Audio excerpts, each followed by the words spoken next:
Dear parishioners, today Dr. Miller will be speaking about the role of religion in the healing process of genocide survivors. Donald E. Miller is a professor of religion at the University of Southern California and the executive director of the Center for Religion and Civic Culture.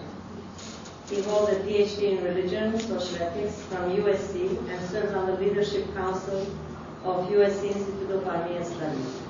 He has done extensive research on genocide, including oral history project on the Armenian and Rwandan genocides. I invite Professor Miller, this is a short introduction, to come and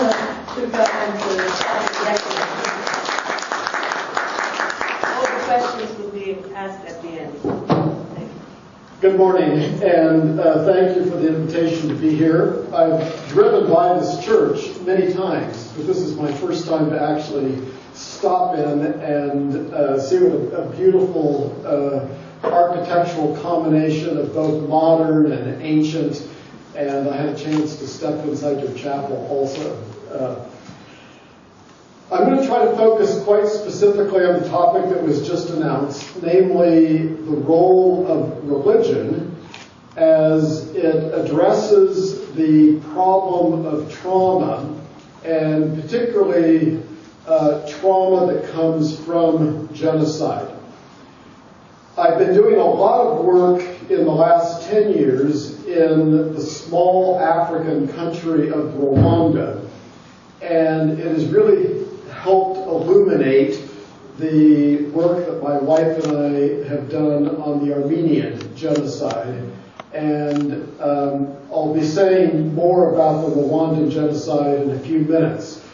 But let me say that when one tries to relate religion to genocide, it's actually a very complex topic.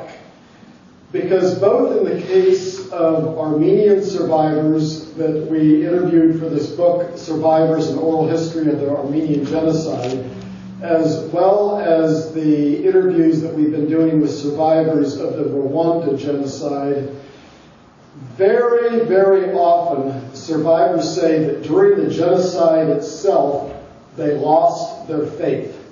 They felt that God was absent from them. And they had difficulties trying to reconcile how a good God who is all-powerful could possibly allow what was occurring to them. So that's part of the challenge of trying to address this question of what is the role of religion as it relates to the healing process and genocide. I suppose this raises the sort of big question is, and it's whether religion is good, whether it's bad. We've seen a lot of very negative press about religion recently because of the sexual abuse scandals within the Roman Catholic Church. And I think what you're going to see in this presentation is that one can't really generalize about whether religion is positive or whether it's negative. There obviously are positive expressions of religion and negative ones, and particularly in the case of the Rwanda genocide, it was Christians who were killing Christians. And religion was actually used as a justification in various ways for the killing that occurred.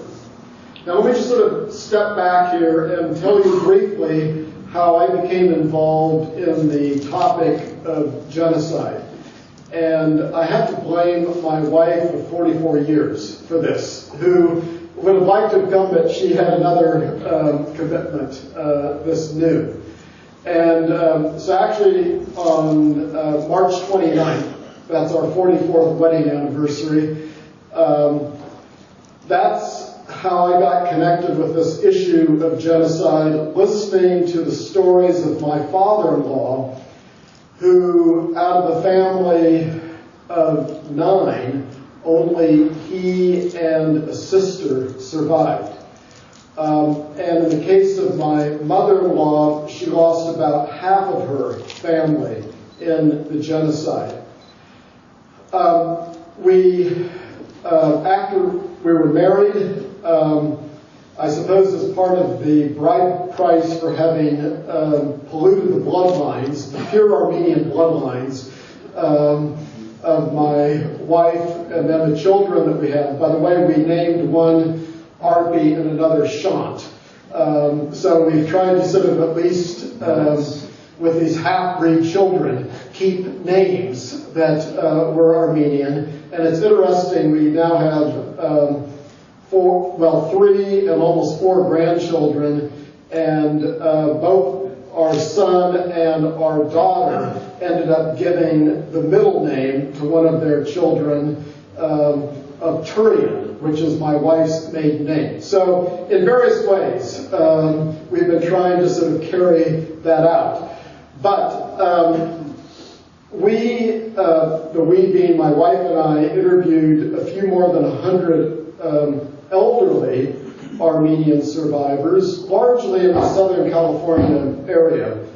And that's really where I became knowledgeable about the deportation marches, the orphanages, and started to learn something about the psychological trauma that Armenian survivors experienced. When we finished this book, my own assumption was that I was done with this terrible subject of genocide and would move on to other things in terms of my own academic writing. But in 2001, my wife and I were invited to Rwanda, which is a small country in the middle of Central Africa, to be part of a conference on genocides of the 20th century. And because so many of the survivors were very elderly by 2001, the organizers asked my wife to tell the story of her father, and then I gave a more academic presentation about the Armenian genocide itself. Obviously, it's the first genocide of the 20th century, and then other genocides were also covered, including the Holocaust and Cambodian genocides, and then the conference ended with presentations on the Rwanda genocide. Now, just to remind you what happened in 1994 in Rwanda, in a period of just 100 days, there were 800,000 Rwandan Tutsis, Tutsis being a particular tribe, that were killed. And in many ways, it was the most efficient genocide in terms of the number of people killed and the short period that may have ever occurred, but certainly that occurred in the 20th century. And in that genocide, what was unique in some ways, as I mentioned a moment ago, is that it was actually Christians who were killing fellow Christians. It was not a genocide that was divided by people of different faiths, such as Jews who were killed in the Holocaust, or Christians who were viewed as infidels who were killed in Turkey. My own sense is that these two genocides, the first and last of the 20th century, they help inform each other. And currently I'm in the process of finishing a book on the Rwandan genocide, in which in the first chapter I actually start with the Armenian genocide as a way of them looking at this last genocide of the 20th century. Now let me just say a word about the issue of trauma as it relates to healing, and then I'm going to come back to the Armenian genocide itself. There really are three elements that are part of what frequently is referred to as PTSD. namely post-trauma stress that happens after some kind of event. And I think you're all aware that a lot of our soldiers currently returning from Afghanistan and also from Iraq are experiencing PTSD. But that's also true of survivors of a genocide. They also experience PTSD. And one element of this trauma is what psychologists refer to as hyperarousal.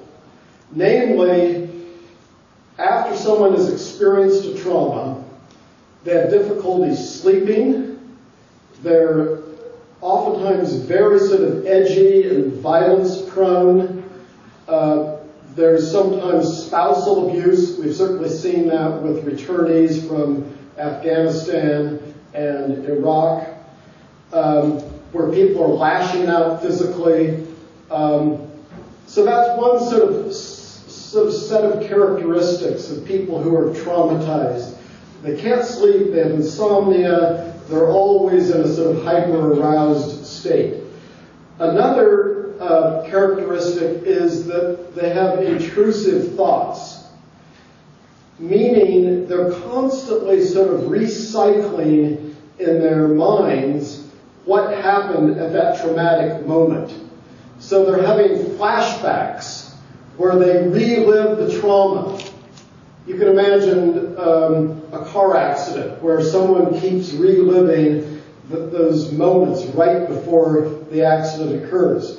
But in the case of genocide survivors, they'll relive whole periods of time, weeks, months, and particular events within that. And they oftentimes just sort of recycle and they preoccupy the person. Another and a third sort of element of trauma, of PTSD, is what's sometimes referred to as dissociation. Namely, that traumatized people, they have a kind of psychological numbness, a numbness in which they don't express feelings, and there's sort of a blankness. And even when interviewing survivors, they'll sometimes sort of space out. They'll be someplace else. And it will take some moments for them to sort of come back to your reality. And they're sort of escaping, but in a kind of blank sort of way. Now, let me say something about Armenian survivors that we interviewed. By the time we were doing our interviews for this book, 60, 70 years had already elapsed.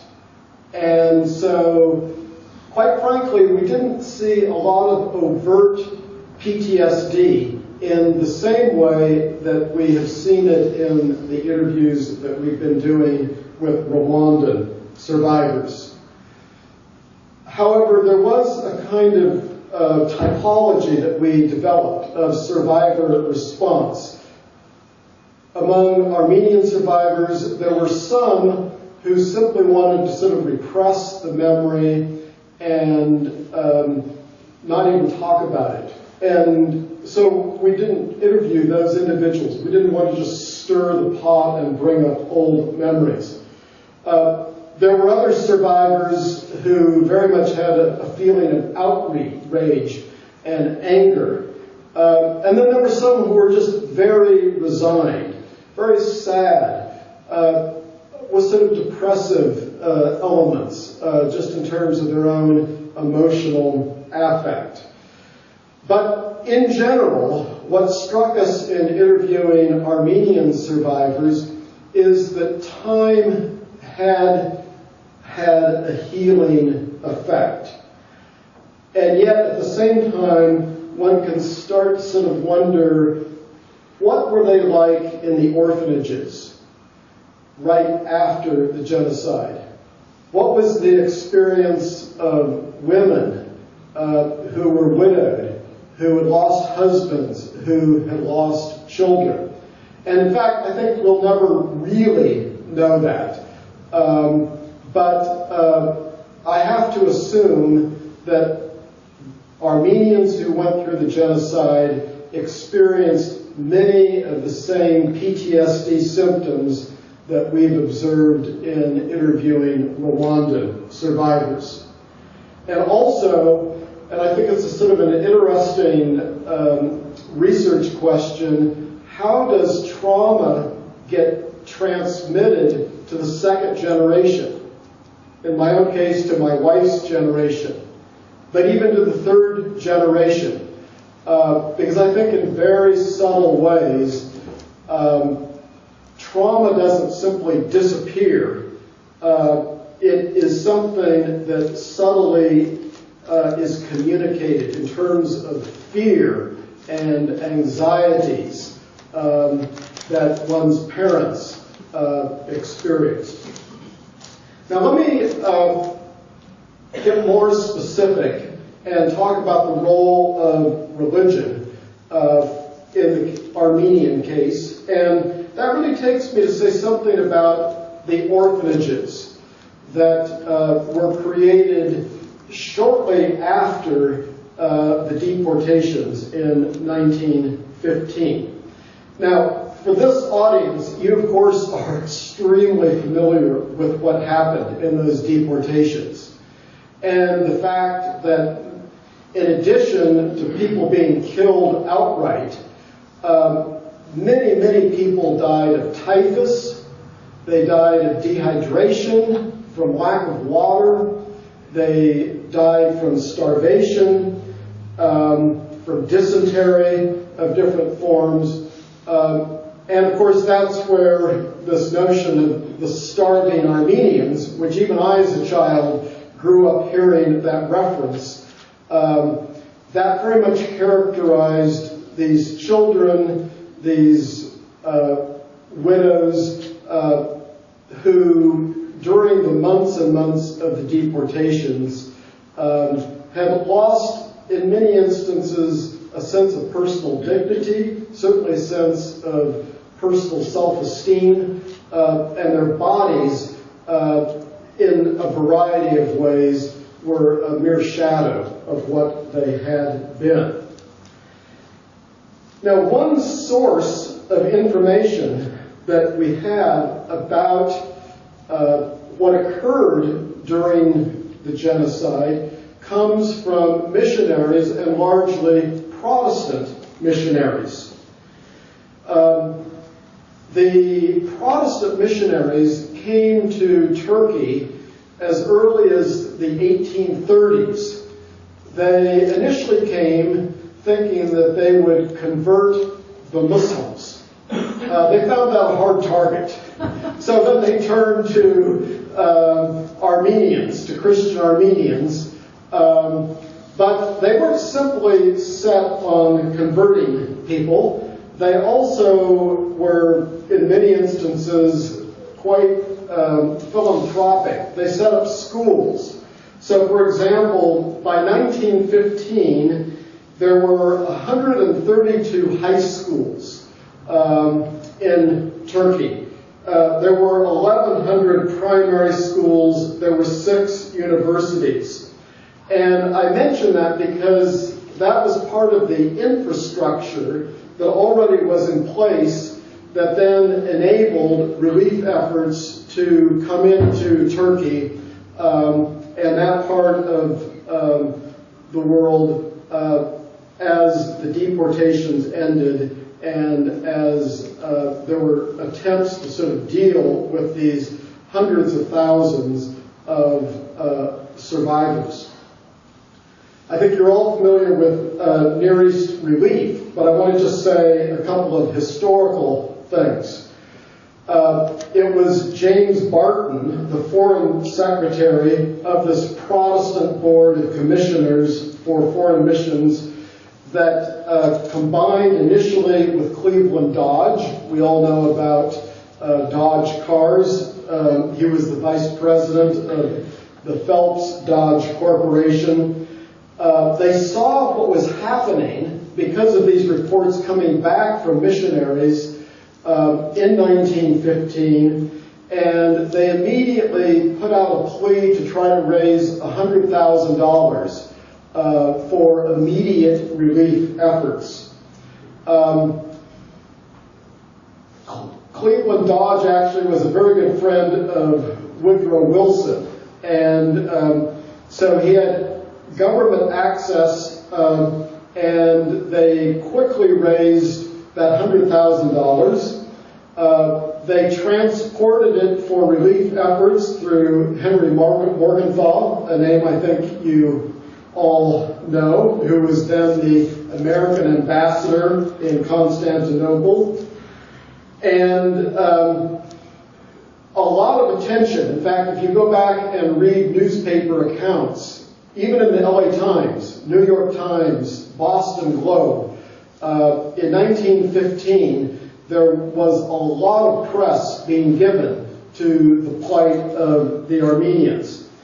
And so Barton and Dodge, combined with Charles Crane, you've probably seen a lot of plumbing fixtures with the name Crane on them. And the three of them formed what was then to become known as Near East Relief. And by 1916, they had formed 38 different committees in cities throughout the U.S. Many of these were church-based. So coming back to my question of what is the role of religion in terms of addressing the issue of trauma, but also the crisis of a genocide, and churches became one of the organizing locations for relief efforts.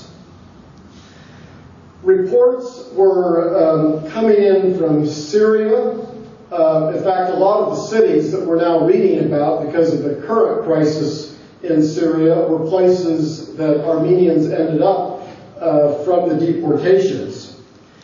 And a major philanthropic effort was then underway in which, for example, the Rockefeller Foundation very early on in Near East Relief gave about $300,000.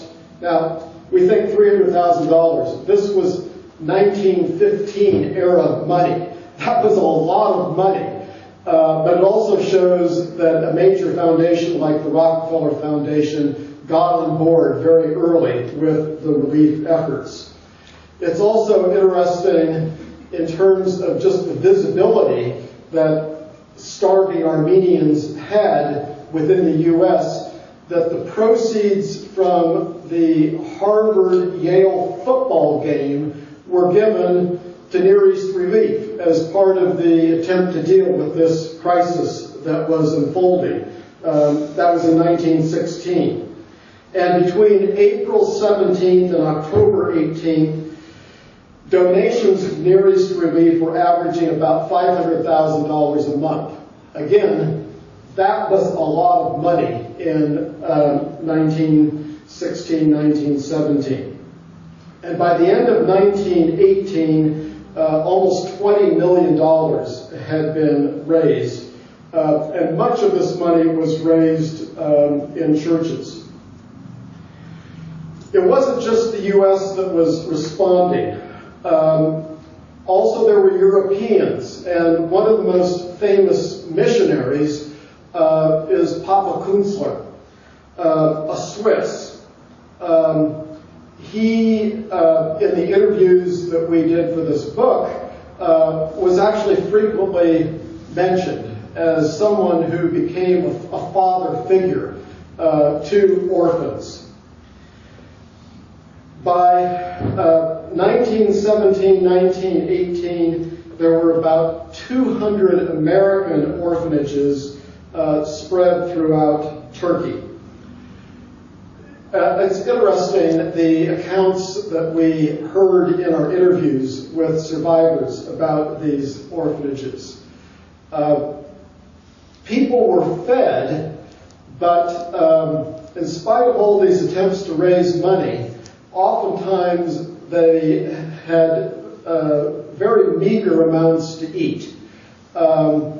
And so these children would end up sometimes trading their bread for fruit, or there was an account of a donkey that died outside the orphanage. They immediately brought the donkey in and made donkey soup.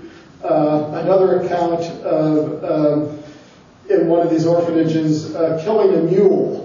And one of the survivors we interviewed said the girls were afraid to eat this mule for fear they would become sterile. So there was meat, but it was in very small proportions. Also, there was an attempt to educate these children, because a lot of them had actually ended up in Turkish homes. And there was a major effort, once the deportations had ended, to go and reclaim these children from Turkish homes. Some of them who were very young had actually sort of lost their language. And so within the orphanages, not only was there a religious element, sort of bringing back their sense of their religion, their Christian religion, but also inspiring them with a sense of nationality. And in addition, particularly after orphans had been there for some time, they started teaching them trades. There was an attempt actually to marry them off. Sometimes there were Armenians from the U.S. and elsewhere who would specifically come to an orphanage to find an orphan girl that they could marry. So there was a huge outpouring, not only by non-Armenians in terms of relief efforts, but also by Armenians to reconnect and try to, in one way or another, reestablish their own identity. And of course, by 1922, almost all of these orphanages started to move out of Turkey and into Lebanon and other places where it was more secure, a feeling that there could be a repetition of hostilities against Armenians. A lot of these non-Armenian missionaries were really quite heroic. They ended up spending years in relief efforts. There were a number of them, I think about 20 relief workers actually lost their own lives through various kinds of illnesses. And somewhere around 1,000 people came to assist orphans and widows from the U.S. alone after the genocide. The U.S. government also became very involved in these relief efforts, and I want to just give you the cargo from one U.S. naval ship that in February of 1990 came to assist particularly orphans, but also widows, with 2,000 tons of flour, 2,500 cases of canned food, 500 cases of condensed milk, 18 trucks, 20 ambulances, 500 sewing machines, 200 oil stoves, almost 2 million yards of cloth, because I mentioned they had trade schools that they started to set up in these orphanages, 50,000 blankets, 800 hospital cots, and so forth and so on. And at that same time in 1916, there was also a ship that brought a number of relief workers, and within that group, there were 30 physicians, 60 nurses, and the list goes on. Now, how did these orphans deal with their trauma problems, and what was the role that the orphanages themselves played? First of all, the orphanages became a place where children could experience a degree of stability and order and structure. There were mothers who were either widows or older orphan girls who functioned as surrogate mothers to these children. These mothers taught them nationalistic Armenian songs. They loved and cared for these children. And as I'll say in a moment, that nurture, that sense of unconditional love is absolutely essential for anyone who has experienced trauma, whether from a genocide or from other sources. It was also interesting in interviews we did with these elderly Armenian survivors, some remembered that within the orphanages they were actually forbidden to talk about their experiences during the deportations. Now, today, that would be viewed as sort of old-fashioned psychology, that you just try to shut off someone's memories. And in other cases, survivors told us, yes, they were encouraged or allowed to talk among themselves about their experiences. We have a lot of accounts of elderly Armenians who as children remembered being extremely lonely in these orphanages.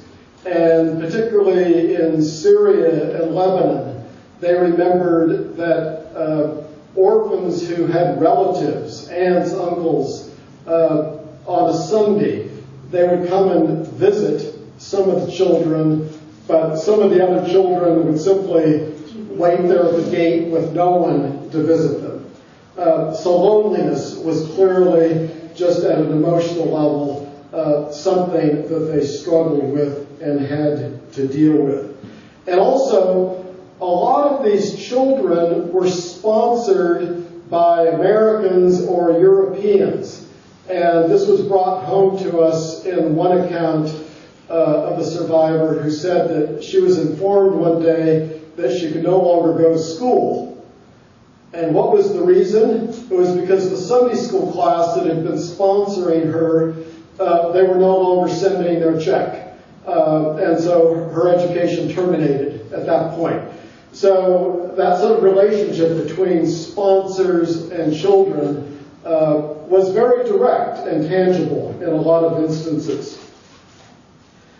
Now I'm going to keep my eye on the clock here because I do want to give some chance or opportunity for your questions or exchange. But let me just sort of switch gears here in a major way and say something about what we've learned from Rwandan survivors who clearly are much closer to their trauma. One thing that was said over and over to us is that survivors of the Rwandan genocide have had a big problem with religion. Why? Because in some instances, their own bishops, who were Hutus, those who were killed were Tutsis, so there are two major tribal groups, Hutus and Tutsis, that their own bishops who were Hutus were part of the so-called Hutu power movement, and some of these bishops actually planned and orchestrated the killing of 800,000 Tutsis. Also, about 50% of the 800,000 who were killed in churches. Why? Because just like in the Armenian genocide, Armenians oftentimes fled to their church as a place of refuge. Rwandans did the same thing. They went to their church thinking that this would be a safe place. But instead, in a lot of instances, the pastors of these churches, so about 50% were Roman Catholic, the other half were Protestants of one sort or another, a number of different denominations. They actually were collaborating with the genocidaires, the killers. So that has created for Rwandan survivors a major crisis of faith, and particularly during the genocide itself. In fact, Rwandan survivors remember Hutus telling them, "Your God has abandoned you."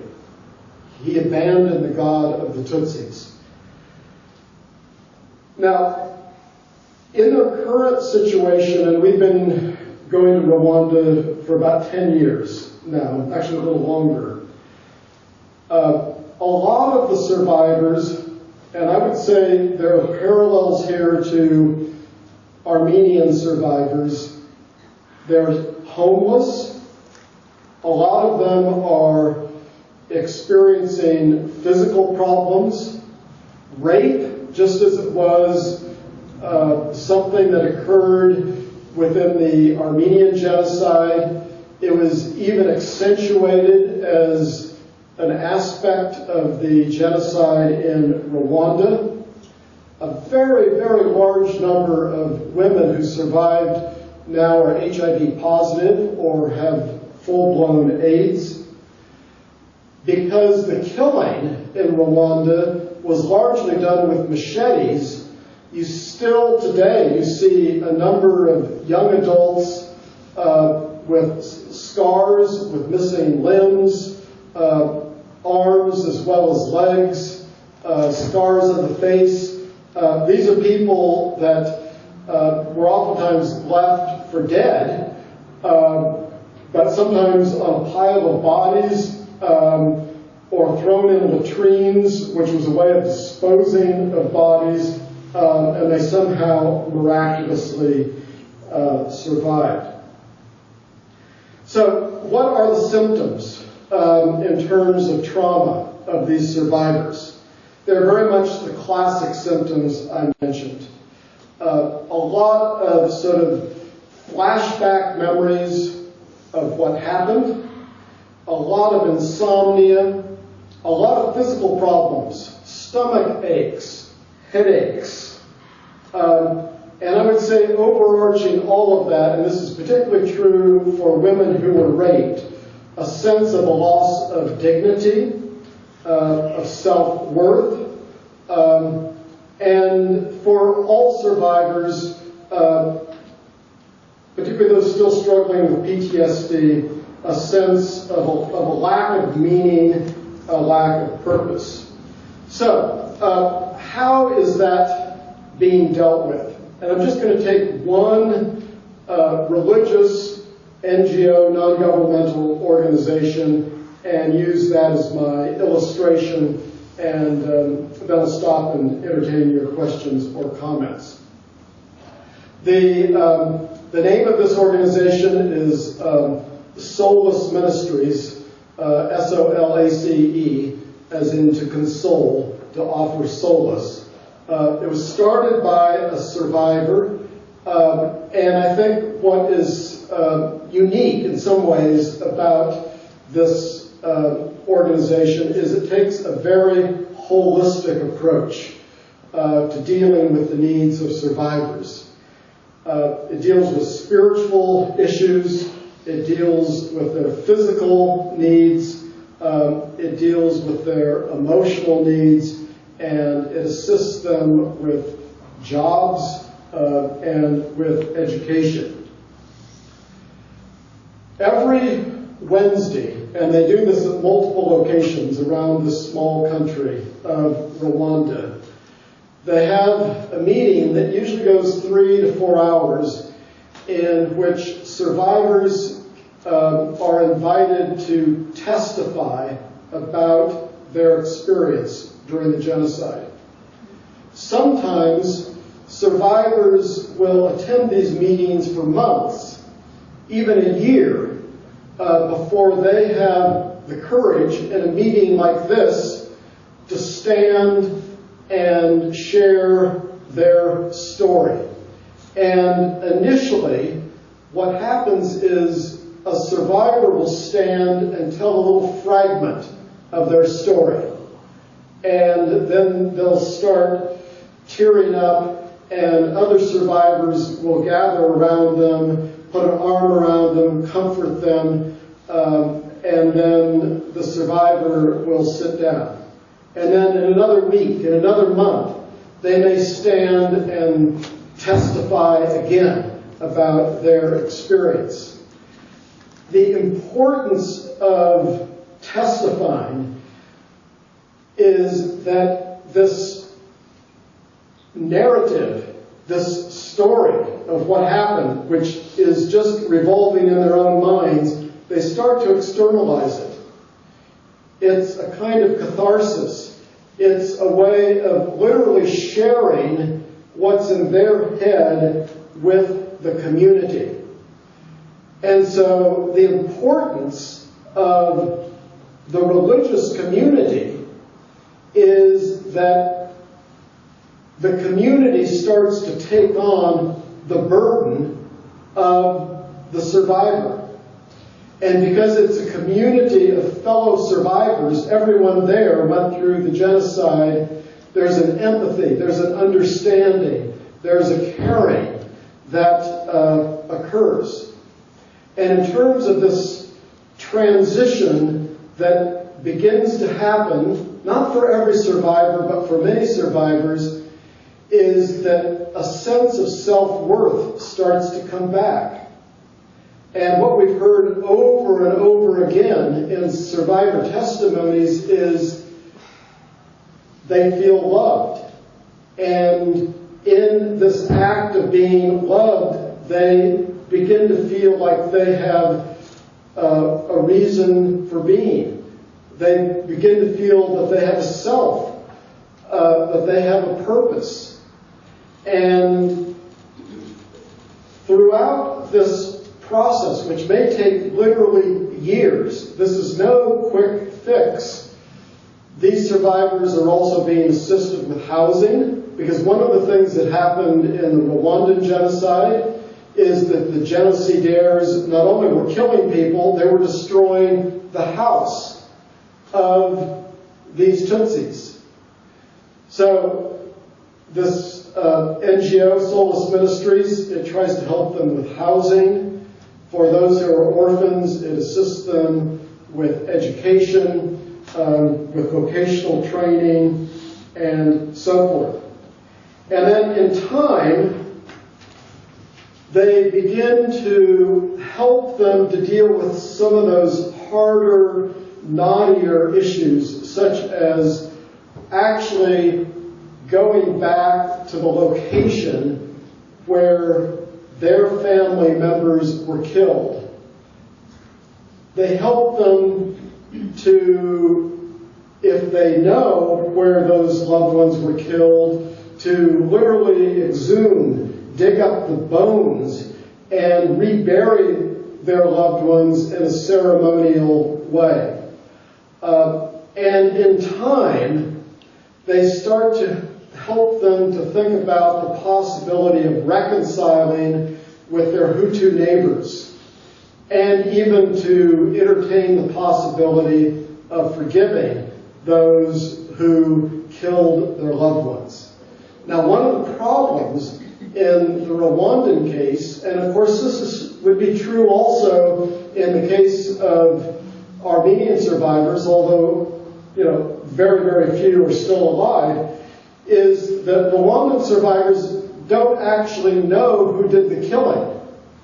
Because a lot of the killers, the genocidaires, after the genocide was over, they fled to the Congo, they left the country. So it's difficult to forgive someone that you don't even know who that person is. But in other instances, about 100,000 of the genocidaire killers were put in prison at the end of the genocide. And in a few instances of individuals that we've interviewed, actually those individuals in prison have written letters to the survivors asking for forgiveness. And that starts to open the possibility of reconciliation between the perpetrator and between the victim. So I think I want to end right there and see if you have comments or questions, and I'd be happy to try to respond.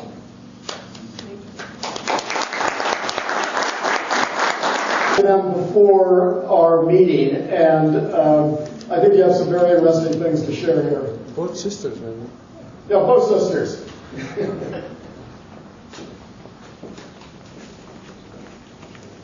Sorry to put you on the spot.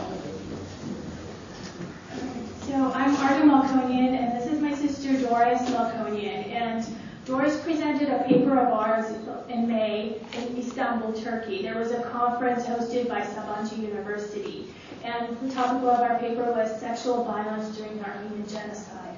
The conference was about all genocides. There was one panel devoted to the Armenian Genocide. And as we were telling Professor Miller, we were so surprised to find that the conference attendees were so interested in learning more about the Armenian Genocide. There was this openness to learn more about their history, this dark past of theirs. And from the questions and then afterwards at the conference, just interacting with the students, and they were mainly university students at Sabancı University. They were so receptive to learning more about what happened during the Armenian Genocide.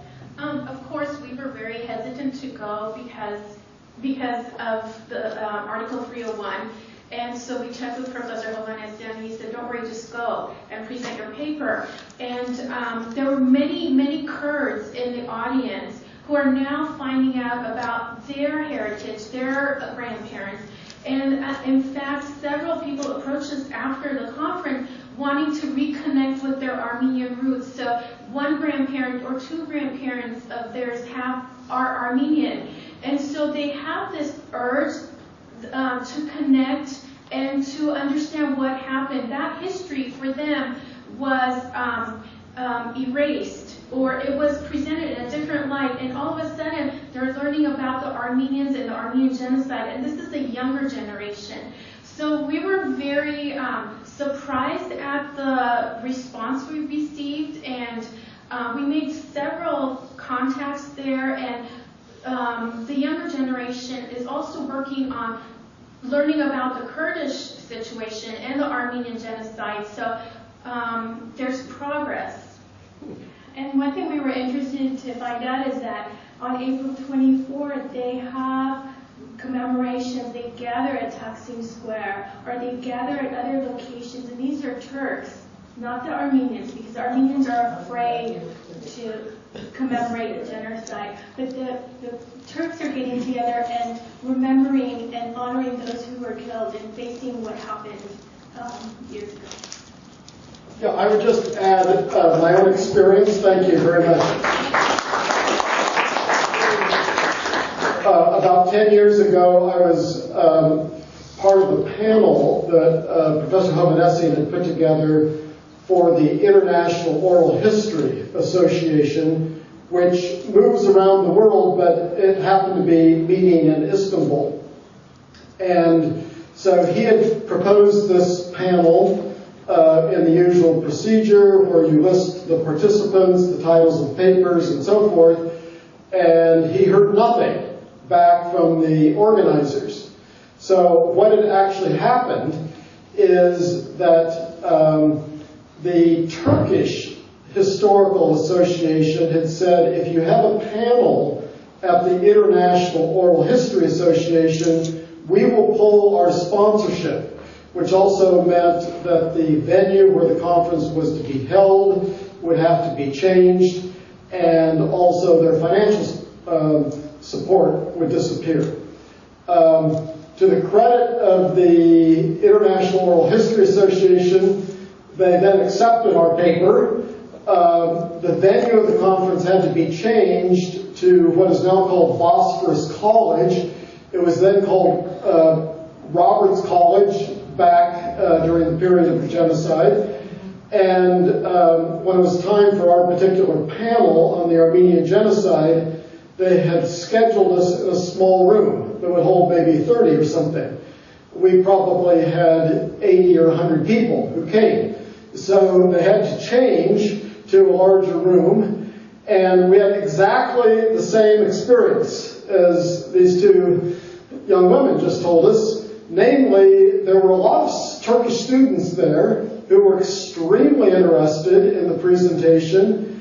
And I remember one said, well, I think I'm half Armenian. I don't quite know, but I think my grandmother is Armenian, and so forth.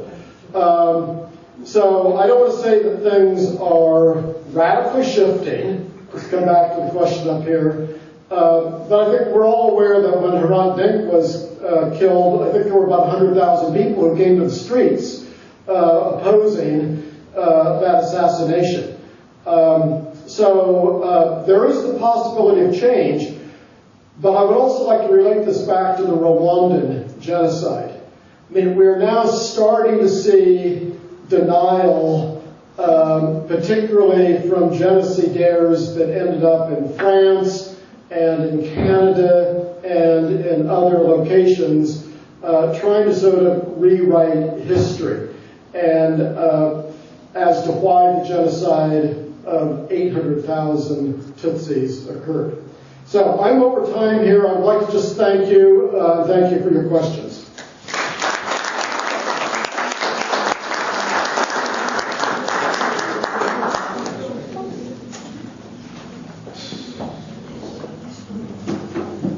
Thank you, Dr. Miller, for that wonderfully vast knowledge you shared with us and your research. Hopefully, we will see you again and again to hear more about your research. And on behalf of the Education Committee, we are going to hand you this small token. Oh, thank you.